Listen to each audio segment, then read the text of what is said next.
For context, I am a middle-aged man who lives on the outskirts of Parable, the small English village. My house is the only one on a long, winding country road, but it does have a bus stop. From my bedroom window, I can see it on the other side of the road. It's quite handy, really. I never missed the morning bus to work, and I know the schedule by heart. That's why I was bewildered when I first noticed the 3:17 a.m. bus on Saturday, 14th October. It woke me up, actually. I am a light sleeper. I sat upright in my bed, twisted my body around, propped myself up on my knees, and gingerly inched the curtains open. The old lamppost on my road illuminated an ominous, fully gray non-branded single-decker bus. There was no interior lighting. I couldn't see a driver or any passengers. Now, this was obviously bizarre. Buses don't show up at that time in the morning. Not in this country. Not in any town or city I know anyway. Still, I assumed, as any person would, that times were changing. It seemed like a good idea. A bus for those who've missed the last train home after a night out, perhaps. That still didn't entirely make sense because very few people use my bus stop. It's a 10-minute walk from here to anywhere. I checked the schedule. Nothing. There was a bus at 11:07 p.m. on a Friday evening, and there shouldn't have been another one until 6:05 a.m. on Sunday morning.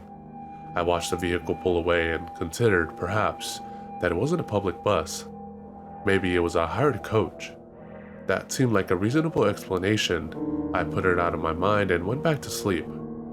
However, it returned the next morning, and it continued to do so for weeks. Again, I checked the schedule. Still no mention of a 3:17 a.m. bus. I called the council and they assured me that it wasn't a public bus. They said that I could contact the local authorities to report any suspicious activity, so I rang the police. They didn't care. They passed me over to some civil department with a forgettable name, and that department passed me over to another department. Nobody was concerned. It became clear that each person I contacted just wanted me to tire of the whole thing and stop bothering them. I gave up on seeking help, but I didn't give up on my quest for an answer. I started making notes. The bus always arrived exactly 3:17 a.m. It would linger for approximately 30 seconds. Nobody ever boarded or departed the vehicle. I took a picture of it and posted it on various forums. Nobody could identify the origin of the faceless gray bus, but one comment did stand out. I remember a user telling me that I should sell my house and move.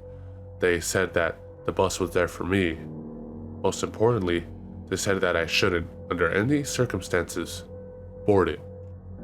That seemed like a rather obvious piece of advice. I wasn't planning on boarding a sketchy unlisted bus in the pitch black hours of the morning. But everything changed on 20th of November. The bus arrived on time, 3:17 a.m. I knelt on my bed and peeked at it through the curtain as it rounded the corner. Something was different. I couldn't quite put my finger on it. Once the vehicle had rolled to a complete stop, I heard it. Somebody on the bus was screaming. I froze. I didn't know what to do. Silence followed, but I knew I hadn't imagined it. I knew I'd heard that scream. I watched the bus and waited. 30 seconds passed. A lot of time had passed. When I finally peeled my eyes from the road to check my phone, it was 3:29 a.m. The bus hadn't moved. The world outside was still eerily quiet. I reattached myself to reality and started dialing 999. The call kept failing, and then I saw that I had no signal. None. I usually had signal at the house. I was freaking out. So I got up to turn on my bedroom light. Nothing. I flicked the switch back and forth. No power. The story was the same throughout the house. I was about to head to the fuse box, but I looked out of my living room window to see a blackened world. The lamppost was dead. It had to be a power cut. That was when I finally understood, for the first time in my 10 years of solitary living, that I was truly isolated. I had no neighbors, no friends, no family. I was all alone. The gravity of the situation dawned on me. I would have to leave the house. My self-preservation instinct was to stay indoors, but I couldn't ignore the disembodied scream that had echoed through the night. I knew it had come from the bus. I knew I couldn't live with myself if I were to dismiss it. Armed with a winter coat and a wind-up torch, I bravely ventured into the night, locking my door behind me. I tentatively strolled down my front path, stopping at the gate to cast a torchlight onto the other side of the road.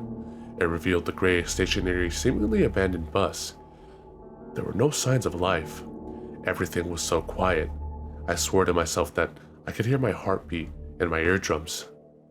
I swung the creaky gate open and began to cross the road, futilely attempting to steady my quaky knees. My torch wobbled in my shaky left hand, so I clasped my wrist with my right hand. I shone the light into the windows of the parked vehicle. There was definitely no driver, but it was an elevated coach, so I couldn't see whether there were any passengers. I walked around the front of the vehicle, summoning the courage to enter it.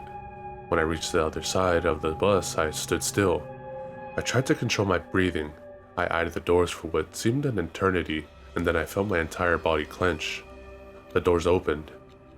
My torchlight still wasn't revealing a driver. I couldn't see or hear anyone.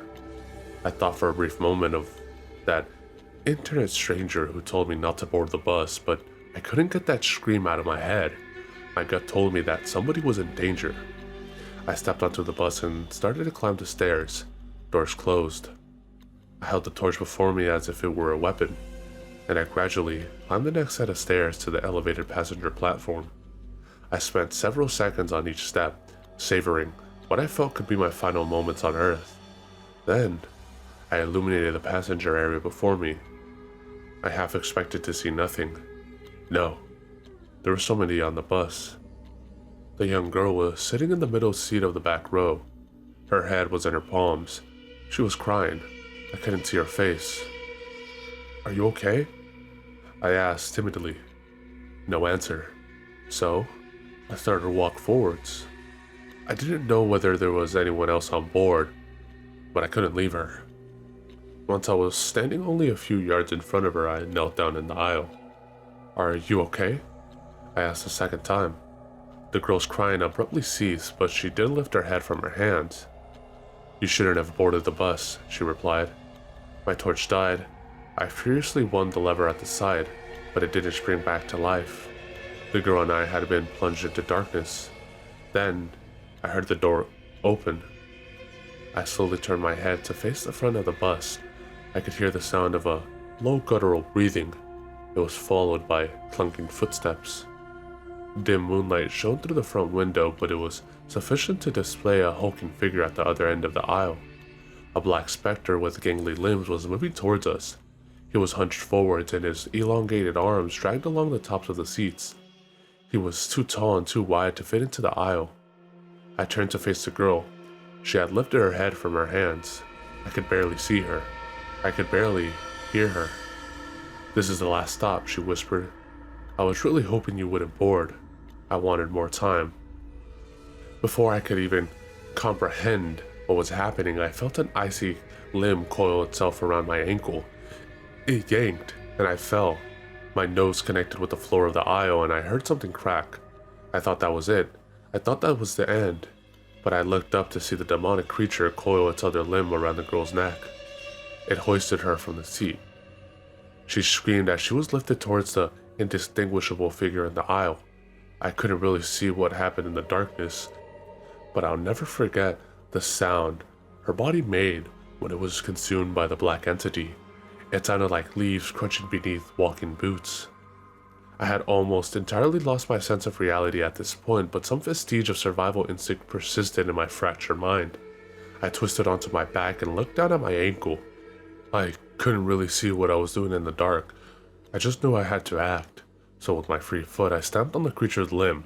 I stamped as hard as humanly possible. The demon which had been devouring the poor girl unleashed an inhuman wail. It pierced my eardrums and shattered every window on the bus. The limb retracted from my ankle and returned to the shadowy being. I seized my opportunity. Catapulting to my feet, I spun around and lunged for the now glassless back window of the bus.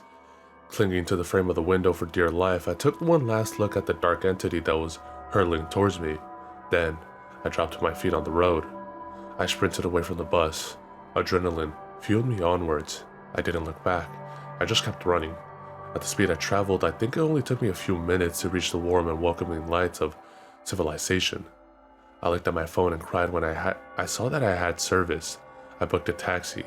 I wanted the furthest possible destination. I chose Manchester, then I took the first train to London. For the past couple of weeks, I've been living in a hotel. I know I was a little late, but I finally took the advice of that online stranger. I moved away. I moved far away. I don't go outside at night, and I definitely don't look out the window after 3 a.m.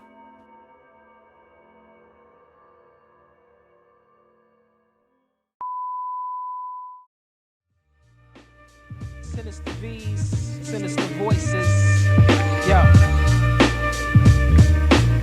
Action-packed Black Mac 10, Junior and his friend, not a pot to piss and starving brothers on a mission. 2:30, bring your plan around the toll booth. GW Bridge, got the weapon concealed, nothing to lose. They choose to break the rules at all costs, stick them in Jersey. Hit the other side to New York, black and red leather suits and black biker boots. One got the gun, the other one controls the motorbike. Adrenaline pumping, dreams of cash. Anybody try to stop them getting lead in their face, believe that. Black Pack.